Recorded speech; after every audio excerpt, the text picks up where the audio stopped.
જી madam, આજે કઈ બે ઇસમોને લોડેડ વેપન સાથે પકડી પાડ્યા છે, શું છે આખી વિગત?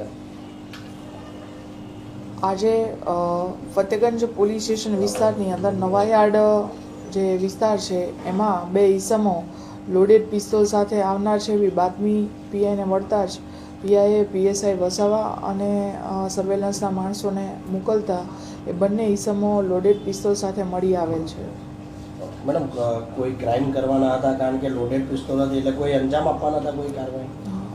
માહે જૂન 2024માં આ જે હાલ જે ઈસમો પકડાયેલા છે એ ઈસમો ફરિયાદી હોય એ પ્રમાણે એક ગુનો દાખલ કરેલો હતો. એટલે એના જે સામેવાળા થાય, મતલબ કે 2024માં જે ગુનો દાખલ થયેલો હતો એના જે આરોપી છે એ આરોપીને મારવા સારું આ લોકો આજે નીકળી પડ્યા હતા.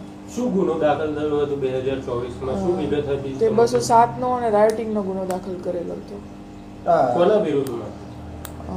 એક અંડી અને એક અશોક માયાવંશી એવા પ્રકારના જે ઈસમો છે ને મારવા સારું આ લોકો નીકળી આવ્યા હતા. એટલે અંગત અદાવતમાં કંઈ હતું? નહીં, જે ગયા વર્ષે જે ગુનો દાખલ થયો હતો એ ગુનાની અંદર જે આરોપીઓએ આને મારેલો હતો એ આરોપી આજ રોજ નવાયાર્ડ વિસ્તારમાં આવેલા છે એવી એમને બાતમી મળતા એમને ઈજા પહોંચાડવા સારું એ લોકો નીકળી પડ્યા હતા. મેડમ, શું નામ છે બે ગુનેગારો જે પકડાયા છે એમના?